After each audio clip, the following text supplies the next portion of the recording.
United States Army colonel stood in front of a map of Phuoc Toi Province in September 1967 and told a room of Allied officers that the announced Australian decision to send tanks to Vietnam was, in his professional view, a waste of shipping. He had nothing against Australian soldiers. He had nothing against tanks in general. He simply knew what every senior American commander in Vietnam knew, what every military analyst in Washington had concluded, what the topographic surveys and the after-action reports and the accumulated institutional wisdom of 2 years fighting in Southeast Asia had made into received doctrine. Vietnam was not tank country. The jungle was too dense, the paddies too soft, the bridges too light, and the enemy too dispersed for 50-ton steel machines to contribute anything meaningful. The Centurion, in particular, a British-designed main battle tank built for the flat mechanized battlefields of Northern Europe, was precisely the wrong tool for precisely the wrong war. So when Australian Prime Minister Harold Holt announced in October 1967 that a Centurion squadron would deploy to Vietnam, the critics came out swinging. They said the 52-ton machines would bog down in the steamy, sodden countryside. They said the tanks would be restricted to the perimeters of bases, too heavy to cross bridges, too loud to achieve surprise, too unwieldy to keep pace with infantry. They said the Centurions would become static pillboxes at best, expensive targets at worst. Even within the Australian military, within the Armoured Corps itself, voices of doubt circulated. These weren't irrational concerns. They were grounded in what everyone believed they knew about modern counterinsurgency warfare. Wait! A 52-ton main battle tank, designed in 1944 to kill German Panthers, deployed into the Vietnamese jungle where helicopters and light infantry were supposed to be the decisive instruments? A tank so heavy it couldn't cross most of the bridges in its own area of operations? A tank that had never been tested in tropical jungle, crewed by men who had spent years training for a European land war that would never come, sent into a war where the enemy carried rocket-propelled grenades and planted mines in every dirt road. Oh, this story gets so much more extraordinary than you think. Because what those Centurions were about to do in Phuoc Toi Province, the way they would rewrite every assumption about armor and jungle warfare, the fear they would generate in enemy forces who had never faced anything like them, would force the entire military establishment of the Western world to confront a question it thought it had already answered. The question wasn't whether tanks could survive in Vietnam. The question, it turned out, was why no one had sent them sooner. One assessment, written in the aftermath of the battles of Coral and Balmoral in mid-1968 by Australian infantry officers who had fought beside the Centurions through the longest and bloodiest Australian battle of the entire war, contained a single sentence that demolished 3 years of received doctrine. 5 words that said everything. The infantry did not like working without them. Stay with me. The Centurion had come a long way before it ever saw Vietnamese soil. Built in Britain, the A-41 Centurion's original design was based on the lessons learned fighting German Panther tanks in World War II. The prototype was ready before the war in Europe ended, which meant it never saw the combat it was designed for. Instead, it found its first real test in Korea, where, too late to see combat in that war, it more than held its own against the Soviet-built T-34/85s it faced in Korea. Britain, Canada, India, Israel, and a dozen other nations adopted it. It proved fast enough, armored enough, and above all, reliable enough to win a global reputation as one of the most dependable main battle tanks of the 20th century. Credited as being one of the best-performing tanks of the 20th century, the Centurion also performed exceptionally well in Vietnam with Australian forces. But before it got to Vietnam, it had a quieter institutional life in Australia that contained its own questions. Australia acquired its first Centurion, the Mark III variant, in 1955. The Centurion would quickly become the main battle tank of the Australian Army after the Korean War, and by 1961, a total of 127 Centurions had been introduced into service, along with bridge-laying and armored recovery variants. But what do you do with 127 main battle tanks when you're a country whose most recent wars have been fought in jungles against irregular forces?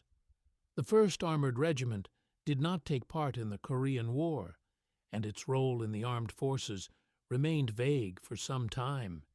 Even though the Australian military actively fought against communist partisan movements in Malaysia in the 1950s, these operations had no room for tanks, which put the value of such tanks being used by Australia into question. The regiment trained. It exercised. The first joint exercises between tanks and infantry were held in 1959, and the first exercises in the jungle in Queensland in 1960. But it remained throughout the early 1960s a formation in search of a relevant war. Vietnam was supposed to confirm that irrelevance. When Australia committed combat troops in 1965, the armored commitment came in the form of M113A1 armored personnel carriers, the light-tracked vehicles that American forces used throughout the war. Armor played a vital role during Australia's war in Vietnam. The ubiquitous armored personnel carrier made its first appearance in the conflict during mid-June 1965 as part of the 1st Battalion, Royal Australian Regiment Group, then operating under the command of the 173rd United States Airborne Brigade in Bien Hoa Province. The M113 was mobile, amphibious, and capable of operating in most of the terrain the Australians were likely to encounter. It seemed, in 1965, like exactly the right tool. It wasn't. Reports from the field stated that their lightly armored M113A1 armored personnel carriers were unable to force their way through dense jungle, limiting their offensive actions against enemy forces. Worse, when the fighting got serious and the enemy stood and fought from prepared positions with crew-served weapons, the M113's thin aluminium skin proved dangerously inadequate. The idea that tanks might be of value in South Vietnam gained impetus after 2 operations in which Australians suffered losses that shocked the relatively small force then serving in Vietnam. Those operations were Brebe and Renmark, both in February 1967. On Brebe, having attacked into a strong defensive position, an Australian force suffered the loss of 8 men killed and 27 wounded.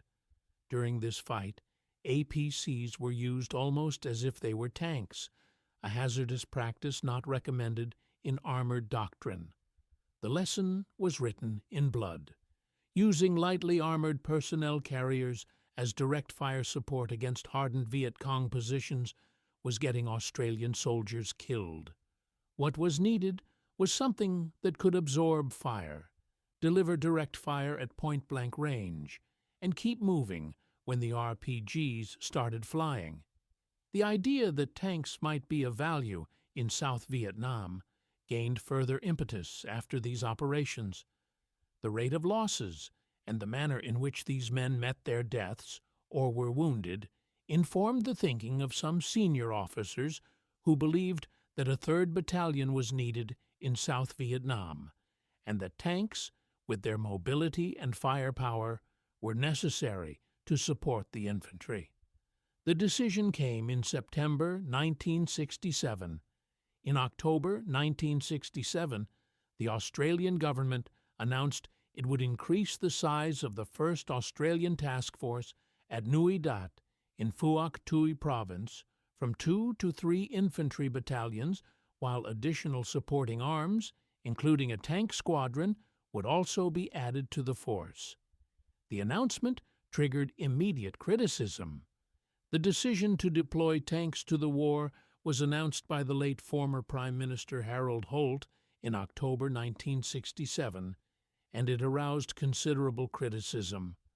Critics said the 52-ton beasts would bog down in the steamy, soggy Southeast Asian country, that they would be restricted to base areas, and even if they could work outside, they would not be able to keep up with the infantry. Even some within the Armored Corps doubted the wisdom of the deployment. Not everyone, including some in the Armored Corps itself, was of the view that tanks would be effective in Vietnam. The Centurion with which they were equipped had been developed in Britain and intended for use in Northern Europe. The tanks that would be sent were not the standard Centurions sitting in Australian barracks. The 1st Armoured Regiment's preparations for battle in 1967 included the modernization of the tanks to the Centurion Mark V/1 standard. Before they were sent to Vietnam, the Centurions were modified by the 4th Base Workshops in Bandiana, based on the experiences of American tankers. Specifically, the frontal hull received additional armor plating. The tank received a new additional 450-liter fuel tank. The commander's cupola received a pintle-mounted .30 caliber machine gun. A new ranging .50 caliber heavy machine gun was mounted next to the main gun, and an IR projector and a new aiming system were added. The resulting vehicle was designated the Centurion Mark V/1 Australian, a purpose-modified variant that no other nation fielded. Before their dispatch to Vietnam, the Centurions also received an upgraded main gun system and an infrared illumination system for improved night vision. The gun fired 4 types of rounds: high explosive, armor-piercing, smoke, and canister. The last proved very effective against close-in infantry, but most often was used to clear away brush and foliage, to expose enemy bunkers and defensive positions. Canister rounds had not been seriously used in armored warfare since the First World War. In the Vietnamese jungle, they would become the Centurion's signature weapon. The departure had its own strange quality. The tankers began their journey to war on February 10, 1968. The combat diary received its first entry. The 1st Armored Regiment put together a going-away party for the C Squadron and the maintenance unit. C Squadron marched past the RAAC orchestra playing Waltzing Matilda. A large crowd gathered to watch the unit's departure. There is something both proud and melancholy in that image. Men going to a war where experts had already declared their machines useless, marching to an old song, watched by people who may have privately agreed with the experts. Then there was the matter of the ship. Things didn't get much better in Sydney when it was discovered that the crew of the chartered vessel M.V. Jeparit were on something of an anti-war kick and refused to transport munitions and weapons to Vietnam. Royal Australian Navy personnel took the places of those who refused. Even the transport of these supposedly redundant machines to the war was being contested. The Centurions arrived in Vietnam against resistance at every level: strategic, operational, and apparently maritime. The 20-pounder armed Australian Centurions of C Squadron, 1st Armoured Regiment, landed in South Vietnam on February 24, 1968, being headquartered at Nui Dat in 3rd Corps. 2 of the 4 tank troops were initially held back until the Centurions had proved themselves capable of operating in the conditions. That qualification told you everything about institutional confidence in the deployment. The doubters had negotiated their own hedge into the operational plan.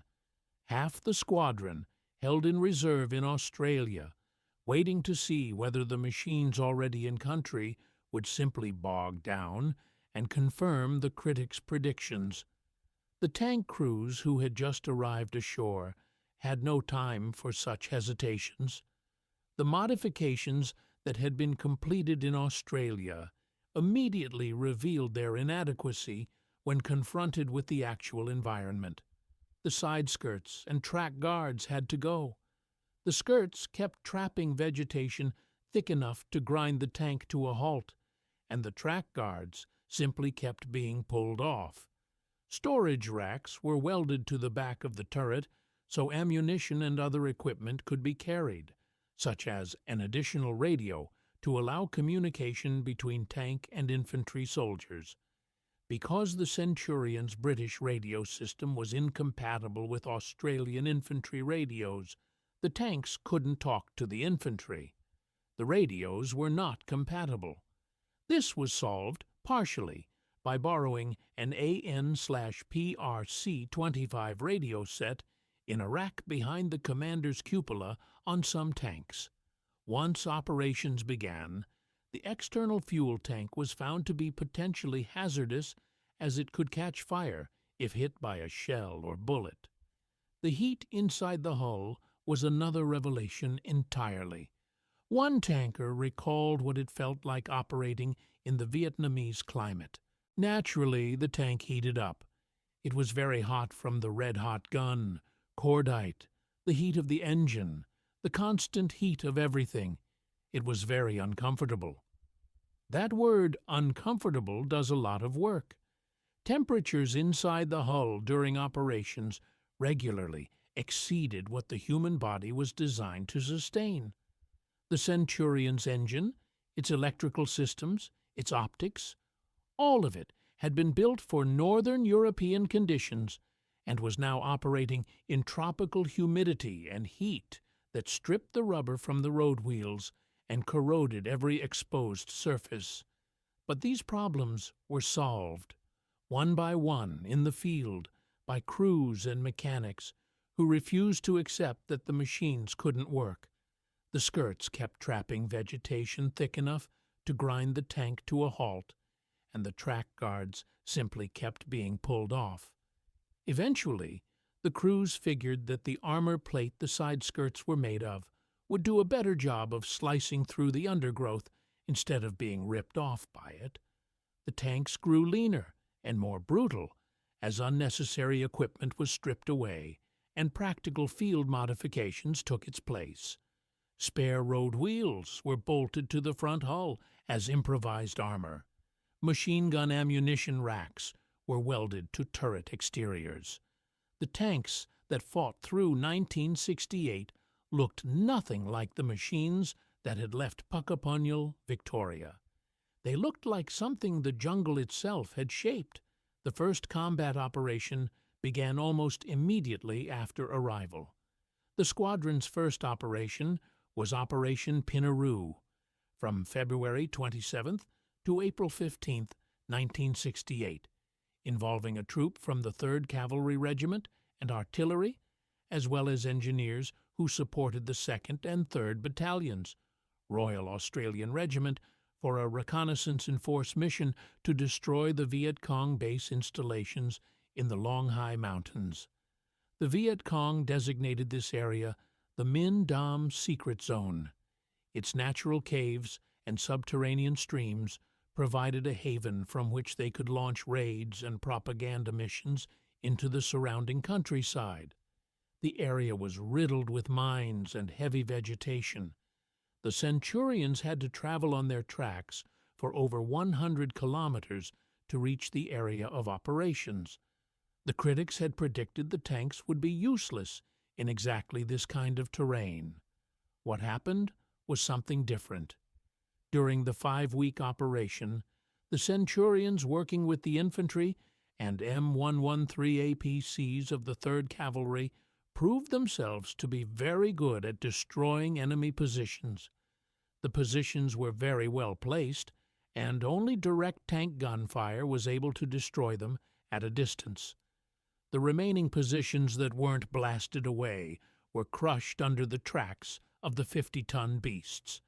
The Centurion bulldozer variants played their own role, being used to support elements of the Australian Task Force on Operation Pinaroo, fitted with special bulldozer blades and clearing suspected mined and booby-trapped areas in the long high hills. Operation Pinaroo was the proof of concept. The tanks had moved where they were supposed to be unable to move. They had destroyed what was supposed to require airstrikes to touch. On March 8, 1968, a Centurion dozer tank fired the first 20-pounder round in Vietnam. A war that was supposed to have no room for main battle tanks had just received its first tank round. The number that followed over the next 3.5 years would be extraordinary. But Pinaroo was the warm-up act. The performance that would change everything came in May and June of 1968 during operations at Fire Support Bases Coral and Balmoral in Bien Hoa Province, 40 kilometers northeast of Saigon. The Battle of Coral Balmoral was a series of actions fought during the Vietnam War between the 1st Australian Task Force and the North Vietnamese People's Army of Vietnam 7th Division and Viet Cong Main Force units.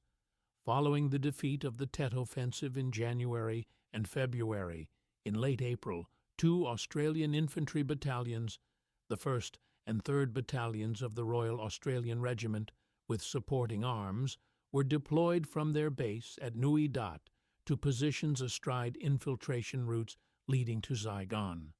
Fire Support Base Coral was established on the 12th of May, 1968. Its defenses were unfinished when the North Vietnamese Army struck at 3:30 in the morning on 13th May with mortars, rockets, and waves of infantry. When 1 RAR elements established Fire Support Base Coral, they were soon confronted with a massive and unexpected pre-dawn assault by North Vietnamese Army forces. The base was not fully fortified, and the attackers breached the perimeter. The situation was dire. Enemy troops reached artillery positions and overran some gun pits. It was the kind of ferocious night assault that left survivors describing it years later with faces that still carried the shock. At this point, the Centurions were still back at Nui Dat. The tanks that the critics had predicted would be immobile pillboxes were about to be called forward. Colonel Donald Dunstan, later to be governor of South Australia, was the deputy task force commander of the 1st Australian Task Force in South Vietnam. Dunstan had quite possibly been the last Australian to use tanks and infantry in a combined operation during the Second World War as part of the Bougainville Campaign, and the first since the war to command Australia's tanks and infantry in combat. When he temporarily took over command during Brigadier Ronald Hughes's absence, he directed that the Centurions be brought up from Nui Dat to reinforce fire bases Coral and Balmoral, believing that they were a strong element that were not being used. What followed was one of the more remarkable road marches in the history of Australian armor. It had been a tense journey. The tanks had traveled about 120 kilometers through hostile territory and crossed 10 Bailey bridges, portable truss bridges, none of which were rated to carry the weight of a 49-ton tank. The tanks were positioned to help defend the Australian troops at Coral. Think about that for a moment. The tanks that everyone said were too heavy for the bridges of Vietnam had just crossed 10 bridges that were officially rated below their weight. The bridges held. The critics had been wrong about that, too. Centurion crews of C Squadron, 1st Armored Regiment, arrived at Fire Support Base Coral on the afternoon of 23 May, 1968. These tanks were a welcome sight to the defenders of the base, which had sustained attacks for several days. 3 RAR subsequently moved north to establish FSB Balmoral, 4.5 kilometers further forward, just 1.5 kilometers from the so far undetected NVA 7th Division headquarters. The Australians had parked a tank-supported firebase next to a North Vietnamese Army divisional headquarters without knowing it. The enemy would have to respond. Now supported by tanks, which had arrived from Coral just hours before, the infantry at Balmoral were subjected to a 2-battalion attack by the PAVN 165th Regiment. Following a rocket and mortar barrage at 0345 on 26 May, the attack fell primarily on D Company before being repelled with heavy casualties by the combined firepower of the tanks and infantry. Many hits of RPG-2 grenades were registered on the Centurions, but they could not penetrate the armor. This was the fundamental tactical revelation of the entire Coral-Balmoral series of battles. The weapon that the North Vietnamese Army relied on to destroy armored vehicles, the RPG that had devastated M113 crews throughout the war, bounced off the Centurion's thicker hide. Throughout the battle, enemy actions against the tanks proved relatively ineffectual, with fire from RPG projectiles inflicting only superficial damage. Against lighter APC armor, such rockets had a devastating impact, but against the thicker Centurion armor, they were largely ineffective and failed to penetrate. The attack on Balmoral on 26 May was broken, but the North Vietnamese came back. A second major PAVN attack, again of regimental strength, was made against Balmoral at 2:30 on 28 May, but was called off after 30 minutes after being soundly defeated by the supporting fire of the tanks, artillery, and mortars. The North Vietnamese were soundly defeated, leaving 55 dead and resulting in 6 prisoners. Australian losses were 1 killed and 6 wounded. A regimental-strength North Vietnamese Army assault, thrown back in 30 minutes with 1 Australian killed. The tanks had turned a potential catastrophe into a one-sided repulse. The offensive work was equally revelatory.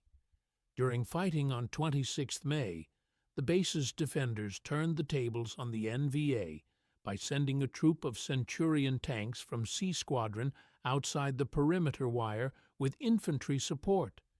These engaged and destroyed most of a NVA bunker system that had been discovered.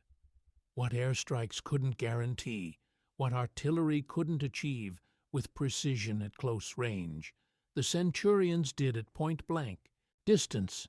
Canister rounds destroyed the foliage, exposing the enemy and enabling the Centurions to fire directly into the bunkers. They fought for hours, men and tanks working together, forcing their way deeper into the NVA complex. For the defenders, it must have been hell.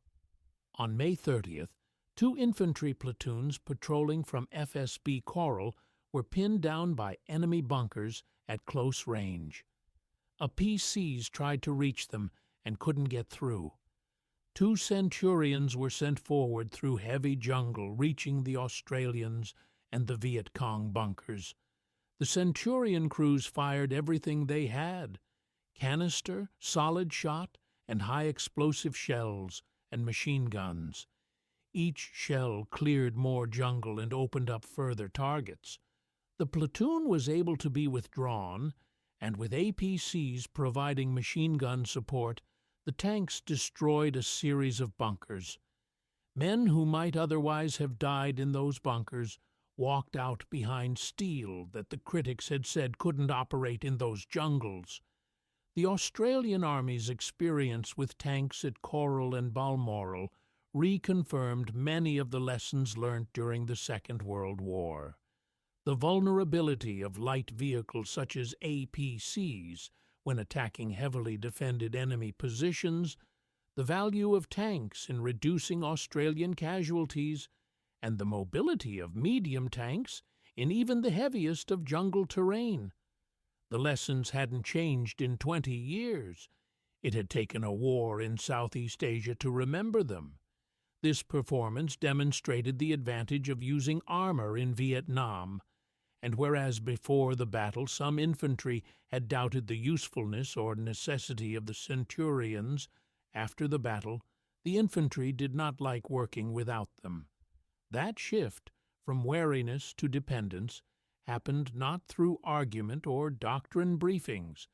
It happened through the experience of watching a pinned-down platoon get saved by something that could take RPG fire and keep moving.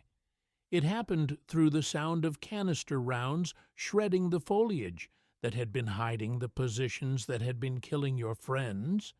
The tanks were considered to be worth their weight in gold, and these were 49-ton machines. General William Westmoreland, the American commander in Vietnam, came to speak with members of C Squadron, 1st Armored Regiment, after the attacks on the Coral and Balmoral fire support bases. The same general who had presided over 2 years of American armored thinking that had kept tanks away from most jungle operations was now standing in front of machines that had just disproved the doctrine. One tank commander recalled the general being very interested in my tanks. That interest, at that moment, was somewhat belated. February 1969 brought the first rotation. C Squadron handed its Centurions over to the incoming B Squadron, which immediately entered the operational cycle without pause. The first rotation of the 1st Armored Regiment was made in February 1969. C Squadron crews were replaced with B Squadron, commanded by Major Bill Reynolds. The newly arrived tankers were immediately put to work in a wide-scale operation to clear a large area east of Saigon. The enemy had been learning since the Centurions arrived, however, and had been working on solutions to the problem the tanks presented.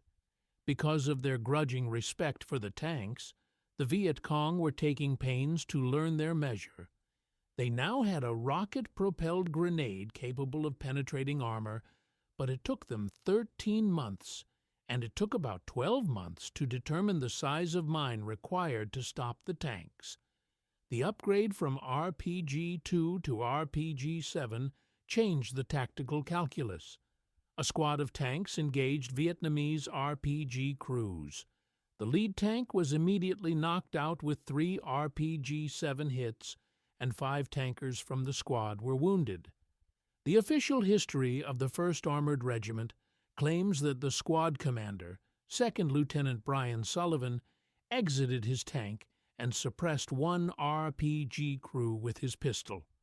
The image of a tank commander dismounting under fire to engage RPG crews with a service pistol is not a conventional one.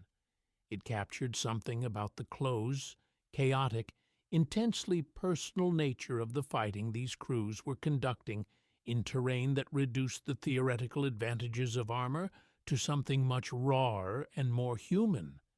June 1969 produced the battle that would become known in Australian armored history as the definitive proof of the Centurion's worth in Vietnam.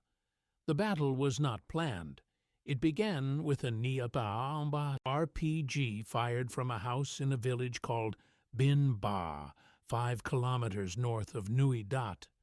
During a separate operation, 6 RAR had been engaged in a heavy contact several kilometers north of the task force base, and at 800 on the 6th of June, an Australian Centurion tank and an armored recovery vehicle moving through Bin Ba to assist 6 RAR were fired upon. A rocket-propelled grenade struck the Centurion, penetrating the turret and causing damage to the tank and severe injuries to one of the crewmen.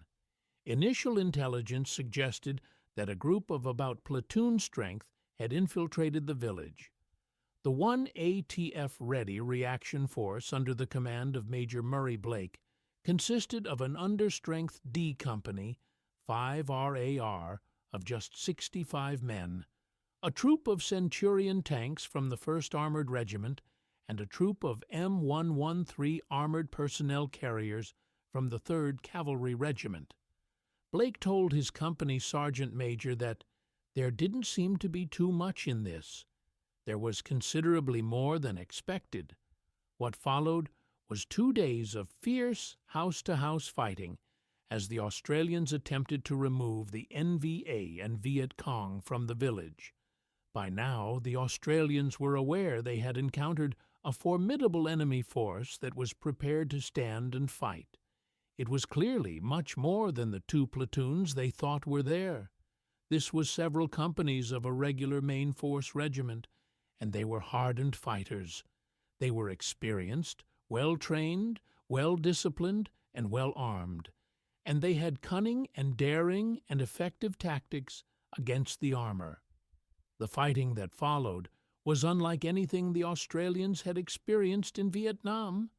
The battle was unusual in Australian combat experience in South Vietnam, as it involved fierce close-quarter, house-to-house fighting. The tactic that emerged from necessity at Bin Ba was brutal in its efficiency. The troops had to clear each house of enemy, who shot at them before retreating into tunnels as the Australians passed.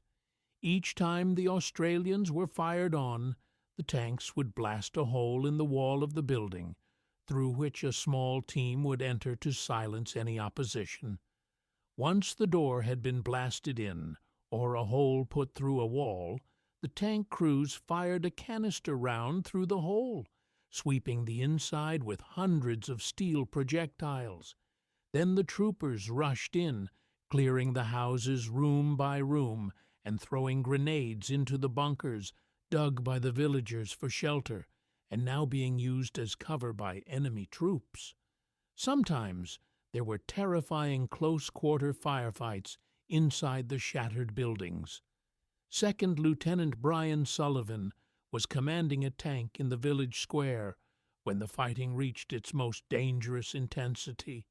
With his head and upper body exposed above the cupola of his tank, he was directing the movement of his troop and talking to an armored personnel carrier commander when a rocket-propelled grenade was fired point-blank at them both. When Sullivan saw the smoke trail of the missile coming directly towards him, he called out, "Duck!" and threw himself forward just as it flew between them, cutting his shirt and grazing his shoulder with its tail fin. By the time the marketplace had been reached in the center of the town, concealed RPG-7s had caused external damage to 2 Centurions, whilst another was penetrated.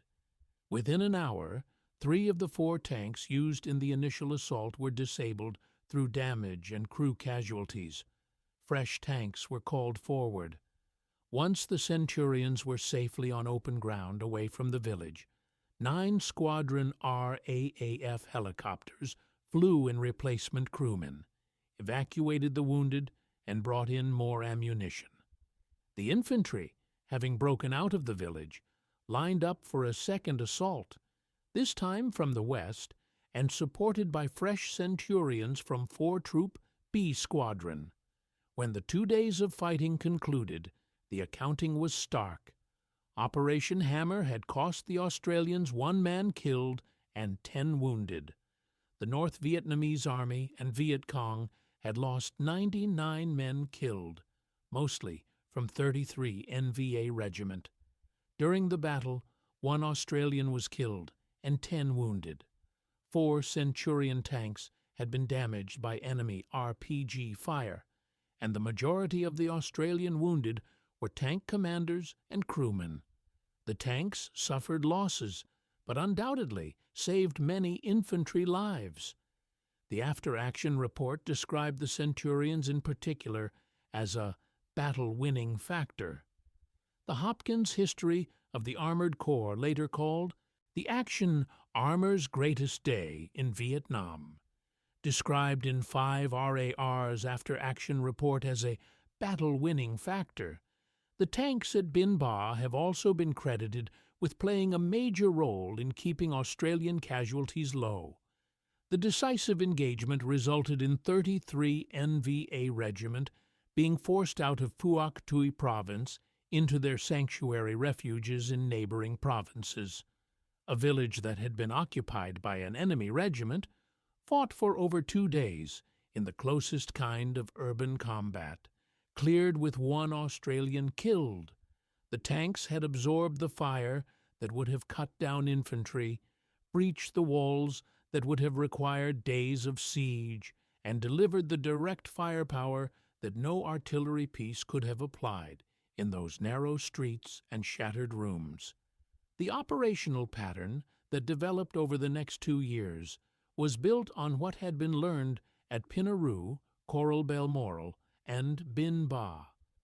During combat operations, the tanks were used as mobile battering rams, moving at the front of the units, using their massive weight to make way for the M113 APCs and the infantry through the jungle. Tank crews needed infantry to locate targets and deal with enemy troops, particularly those armed with rocket-propelled grenades, and the infantry needed tanks to clear lines of sight, open pathways, and destroy bunkers. The symbiosis was total. Neither element was fully effective without the other. The critics who had asked whether tanks could survive in Vietnam had been asking the wrong question. The right question was whether infantry could be as effective without them. The rifle sections were crawling forward and clearing about 5 or 10 meters in front of the tanks, which would then drive slowly forward and come just past the men lying on the jungle floor. The Centurion would then engage any bunkers they could see and hit them with high explosive shell and machine gun fire. The golden rule was not to get forward of the second road wheel, as the 84mm main armament blast would severely injure the infantrymen hugging the ground when they fired. If the tanks couldn't see anything to their front, they let rip with a canister round to clear the vegetation. Ammunition expenditure was prodigious, with the primary round fired being canister, which had a defoliage effect, making visible enemy bunkers, which could then be engaged with armor-piercing or high-explosive. The Centurion's gun was essentially clearing the jungle round by round, turning dense cover into open killing ground, exposing what the enemy had spent months constructing and concealing. The mines remained the most consistent threat throughout the deployment. The main enemy of Australian tankers in the autumn and winter of 1968 was enemy mines. 1 tank hit a mine and was completely disabled. 2 more tanks were damaged in December, one of which killed the driver. The engineers who worked alongside the tanks, clearing routes and detecting improvised explosive devices, took casualties of their own. The partnership between the tank squadrons and the field engineers was, in many ways, as critical as the partnership with the infantry. Through 1969 and 1970, A Squadron and then B Squadron continued the rotation that had begun with C Squadron's first tour. The tanks took part in routine counterinsurgency fighting throughout the year. Long periods of silence were broken up by short bursts of combat. The A Squadron Combat Diary from 1970 captures the operational rhythm in its clipped, matter-of-fact entries. April 25, 1970, 22:10. Supporting a mine disposal squad at Timothy Checkpoint. Fire support of 9th Platoon, C Company of the 7th Infantry Battalion of the Royal Australian Regiment. 45 HE shells fired, presumably successful hit at the given coordinates. 4 dead Viet Cong were found in the morning, plus traces of blood and dragging. 45 high-explosive shells fired in the dark from a tank that was supposed to be unable to operate in this country, in support of infantry in an operation the critics had said armor would never be able to support. The 4 dead Viet Cong found in the morning were part of a longer accounting that grew with every rotation, every operation, every canister round fired into the vegetation that had been hiding the enemy who wanted to kill Australian soldiers.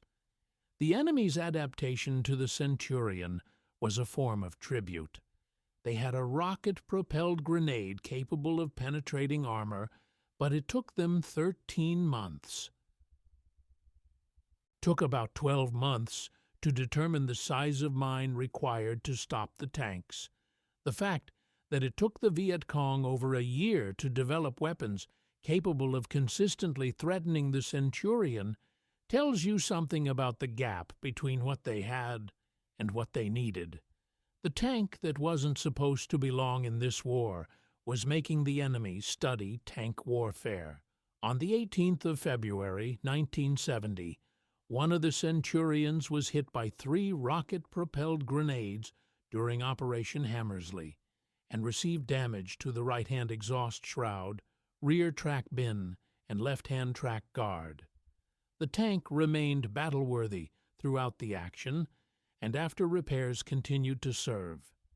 3 RPG hits, and it kept fighting. The armor that the critics had considered excessive for an unconventional war was the difference between a tank that continued the mission and a burning hulk. By late 1970, Australia was beginning to draw down its commitment. Australia was beginning to reduce its commitment to the war, and the size of one ATF was again reduced from 3 infantry battalions to 2. The tanks continued operations and were involved in heavy fighting at Long Khan on the 6th to 7th of June, 1971, as well as numerous smaller actions. The last elements of the regiment were subsequently withdrawn from Vietnam in September 1971. On August 29, 1971, the combat diary declared, "Operations of tanks in Vietnam have ceased." There's a finality in that capitalized declaration that feels earned. 3.5 years of operations that nobody thought would work, by machines nobody thought would survive, written into the record in block letters. The final accounting told the story with numbers. Originally deployed as 26 Centurion tanks, after 3.5 years of combat operations, 58 Centurions had served in country. 42 had suffered battle damage, with 6 beyond repair, and 2 crewmen had been killed in action. Pause on that last figure. 58 tanks in 3.5 years of continuous combat operations. 42 damaged, 6 destroyed, 2 crewmen killed. Of the estimated 400 tankies who served in Vietnam, including members of the present squadron, only 2 were killed and about 30 wounded, against an enemy that had spent over a year specifically developing weapons to kill these machines, against an enemy that had overrun artillery positions, driven Australian battalions onto desperate defensive perimeters, and inflicted casualties on every Allied force in the country. The Centurion's armor had done what the critics had somehow managed to treat as irrelevant in their calculations. It had kept the people inside it alive. The infantry assessment, recorded in multiple after-action reports, in official histories, and in the memories of soldiers who served alongside the Centurions, was unequivocal. The ultimate praise came from an infantryman when he said he was not happy when the tanks weren't around. That sentence, recorded by an Australian War Memorial documentary crew, carries the full weight of the Centurion's legacy. It is the verdict not of generals writing doctrinal assessments, but of infantry soldiers who had been in the bunker-clearing operations, who had been pinned down in the paddies, who had watched RPGs bounce off steel plate that stood between them and the men trying to kill them. The task force commander, Brigadier Pearson, said before he left South Vietnam that the Centurion tank had clearly been proven in operations in Vietnam. The tanks had increased the flexibility and mobility of the force and were one of its most vital elements. That word, vital, is the direct opposite of what every critic had predicted. Not useful, not adequate, vital. The 1st Armored Regiment earned 3 battle honors for its service in Vietnam from 1968 to 1972. Bin Ba, Coral Balmoral, and Hat Ditch. These honors were the first awarded to an Australian Regular Army unit. The regiment that had existed throughout the 1950s and early 1960s in a kind of institutional limbo, training for wars that never came, doubted by its own army and dismissed by foreign observers, had fought its way to the first battle honors ever awarded to an Australian Regular Army formation. They earned them in a war where everyone had agreed tanks weren't needed. With the value of heavy armor proven again during the Vietnam War, the government endorsed the plan to replace the aged Centurion tank. Subsequently, B Squadron was redesignated as the Medium Tank Trials Unit in 1972 and carried out extensive user and technical trials to evaluate the replacement for the aging Centurions. In 1977, the Centurion was replaced in service by the Leopard 1, which had been selected over the American-built M60 Patton. The tank that had proved itself in Vietnam was eventually superseded. That is the nature of equipment. The last Centurion was withdrawn from Vietnam in August 1971, and from frontline service 2 months later, as the Australian Army began its transition to German-built Leopard tanks. But the question the Centurion answered in Phuoc Toi Province and the Bien Hoa jungle and the streets of Bin Ba was not a question about one particular tank. It was a question about what armor can do in conditions where armor is supposedly irrelevant. The answer, written in 42 damaged hulls and 2 crewmen killed and 300 enemy dead at Coral Balmoral alone, was definitive. Armor is never irrelevant. The only thing that was irrelevant was the certainty of the people who said it was. The tank that marched to Waltzing Matilda in February 1968, that crossed Bailey Bridges it wasn't rated for, that had its side skirts stripped by jungle vegetation in its first weeks of operation, that fired the first 20-pounder round in Vietnam history on March 8, 1968, that drove through the night to Coral and Balmoral to stand between North Vietnamese regulars and Australian positions, that blasted holes in walls in Bin Ba so Australian infantry could go through them, that absorbed 3 RPG hits on a February afternoon in 1970 and kept fighting, had earned something the critics never thought to account for in their calculations. Not just tactical effectiveness, not just battle honors, the trust of the infantry who had doubted it. Although there is no doubt that Leopard crews loved their mounts, especially in the minds of the Vietnam tankers and the infantry they supported, the Leopard would never have quite the same place in the hearts and psyche as the Centurion. Those 52 tons were never too heavy for this war. They were precisely heavy enough for the war it turned out to be.